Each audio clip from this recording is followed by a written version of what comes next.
O ano é 1850. Os baleeiros americanos, a indústria de caça à baleia está em alta. É um negócio extremamente arriscado, mas também incrivelmente lucrativo. Cada expedição de caça custa uma fortuna e um terço dos navios não retornam para casa.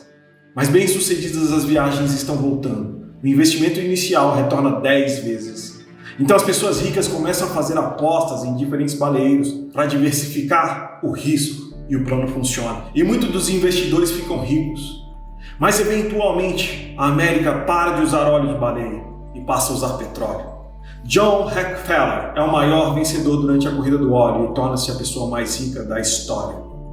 Construindo o padrão tradicional da companhia petrolífera, a fortuna de Rockefeller é passada para a família dele em 1946, após sua morte. Seus descendentes estão à procura de novas maneiras de reinvestir todo esse capital. Então eles começam a financiar novos negócios arriscados. Mas até este ponto, eles estão apenas tratando esses investimentos como caridade e não estão pensando como capitalistas de risco. A primeira tentativa real de ganhar dinheiro surgiu um pouco depois no palco para investimento vem de Boston. Um grupo chamado American Research and Development, que começam a fazer investimentos em várias empresas de tecnologia militar.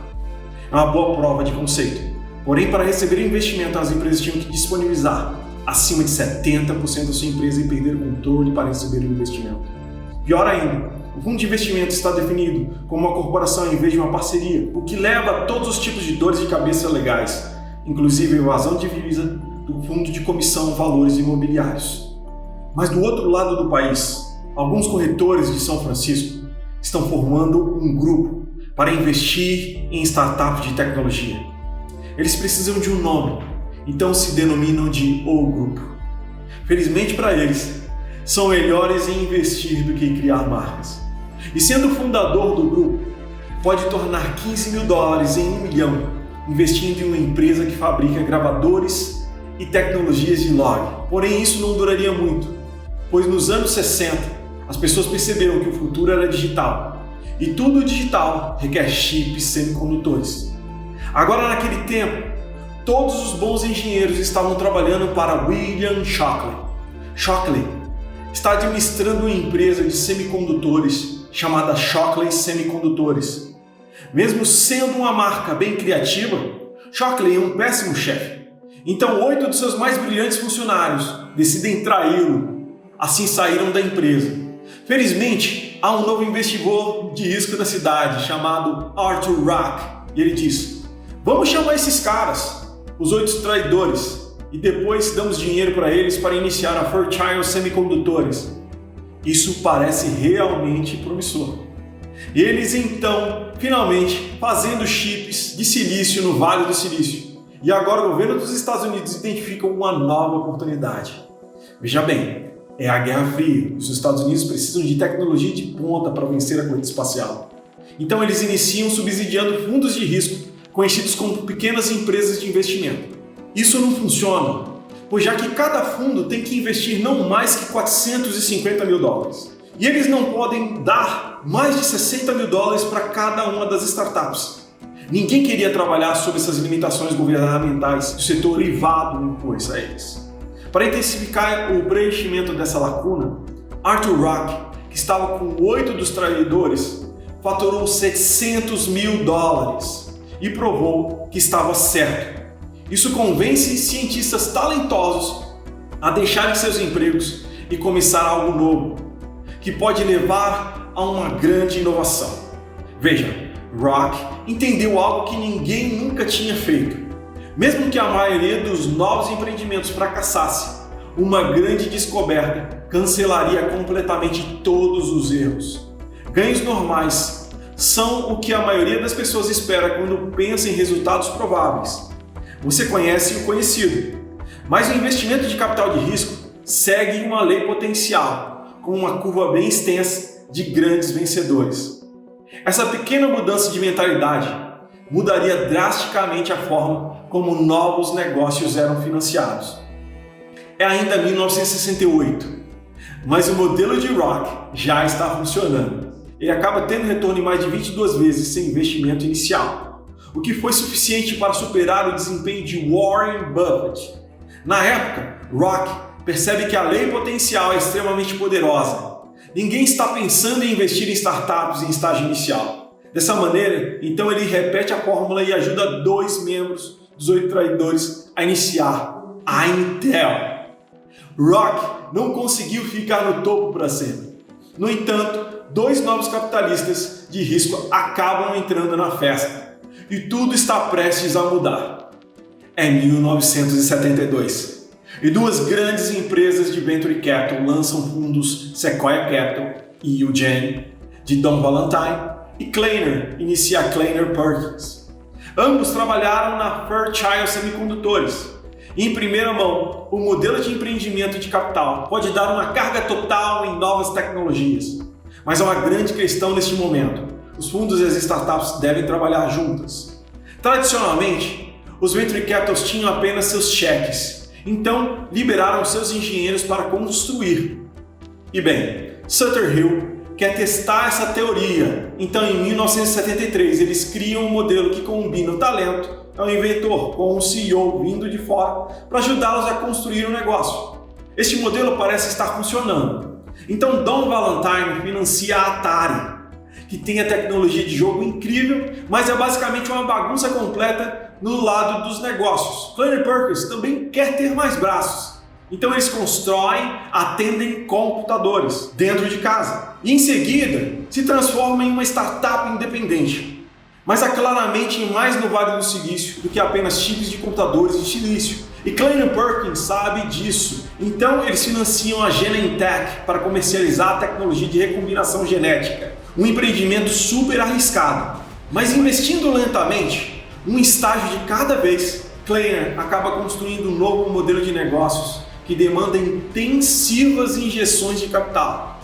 É 1977 agora. E nós finalmente conseguimos nosso primeiro negócio real, feito em casa. É a Apple Computers, Apple Computadores. E surpreendentemente, Steve Jobs foi rejeitado por muitos capitalistas de risco quando ele tentou levantar dinheiro. Mas isso não importa, porque finalmente existe uma rede de Venture Capitals no Vale do Silício. E se alguém disser não, você pode simplesmente ir atrás de um investidor diferente. 3 anos depois, tanto a Apple como a Genentech vão a público na Bolsa de Valores e rendem lucros enormes para seus investidores. Todos no Vale do Silício estão entusiasmados e querem dobrar seus esforços no modelo de empreendimento. Agora a costa leste americana não está mais dormindo nessa parada durante isso tudo. Novas empresas e associados começam a construir uma presença empreendedora na costa leste. Mas o Vale do Silício está ainda mais forte. Basta olhar para a história de Bob Metcalfe. Ele inventou os cabos Ethernet e basicamente tornou a internet moderna possível. Mas não conseguiu fazer com que os VCs da costa leste fizessem investimento em termos que ele estava procurando. E acabou construindo sua empresa no Vale do Silício. Tudo estava indo bem na Califórnia, mas agora os investidores precisam fazer uma escolha. Até este ponto, adotar uma abordagem muito geral, investindo em qualquer tecnologia que parecesse estar à vanguarda é vantajosa. Arthur Peterson e Jim Schwartz achavam que havia o melhor caminho, então eles iniciam a Excel Capital para se especializar em indústrias de forma particular. Em vez de olhar para uma empresa de semicondutores uma semana e depois uma empresa de biotecnologia na próxima, a Excel optou por detalhar e se concentrar apenas nas empresas de telecomunicações. Os anos 80 são uma época de boom para o Vale do Silício. Não só as empresas de tecnologia estão se saindo extremamente bem, porém as leis fiscais e os regulamentos financeiros estão mudando para sobrecarregar o modelo de capital de risco. Os impostos sobre ganhos de capital caíram e agora gerentes de fundos de pensão podem alocar dinheiro para investimento de maneira massiva.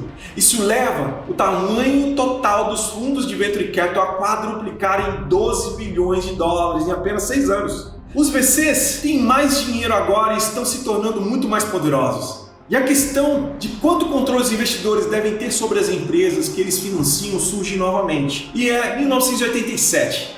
E a Sequoia faz um investimento incrível na Cisco assim que finaliza um investimento com a equipe de gestão de processos. E a Sequoia se torna a primeira empresa de capital de risco a investir 100 milhões de dólares em um único investimento com a Cisco.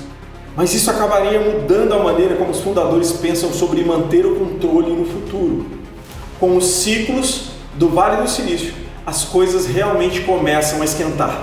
Nos anos 90, a John Deere financia uma empresa chamada Go com a esperança de construir basicamente um iPad, mas falha. Mas isso não acontece por causa da lei potencial. Os VCs abraçaram totalmente a ideia de balançar as cercas. Afinal, o investimento de risco tem um lado positivo ilimitado e nos anos 90 é o momento perfeito para abraçar essa mentalidade. Axel Neza e a equipe da Melon Ventures começam a financiar a UUNet, que leva o governo a administrar a internet e traz a internet ao público. A internet é ainda muito primitiva.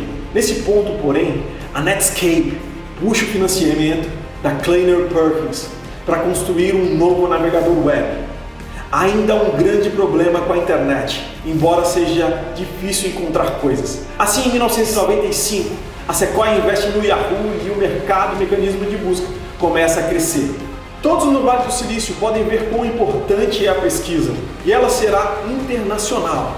Os fundos começam a ter interesse, Masayoshi Son, fundador da SoftBank, conglomerado japonês de tecnologia, tem um enorme baú de guerra e quer um pouco de ação. Então ele vai ao Yahoo, oferece para assinar um cheque de 100 milhões de dólares. A equipe do Yahoo está hesitante, nunca tinha feito um negócio como esse antes, mas eles não gostam da ideia de um outro concorrente com 100 milhões de dólares no banco. Então eles aceitam. O investimento para crescimento e escala finalmente chegou, está agitando as coisas no Vale do Silício. A Amazon também começou nos anos 90 e novamente a John Deere junta-se a Kleiner Perkins e faz um sucesso absoluto no negócio nesse momento. Eles são claramente os maiores investidores da internet do Vale do Silício, mas muitos investidores de capital virão em breve buscar a coroa deles. A próxima grande corrida dos anos 90 é o eBay.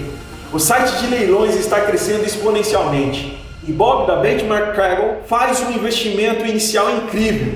A maioria dos capitalistas de risco está lutando para aumentar cada vez mais seus fundos, mas a Benchmark continua enxuta e focada e acaba gerando um lucro de 5 bilhões de dólares no investimento do eBay. Mas as coisas estão mudando para as tradicionais empresas de capital de risco. Com tantas empresas de sucesso no Vale do Silício, indivíduos podem ajudar startups a decolarem diretamente sem impeditivos.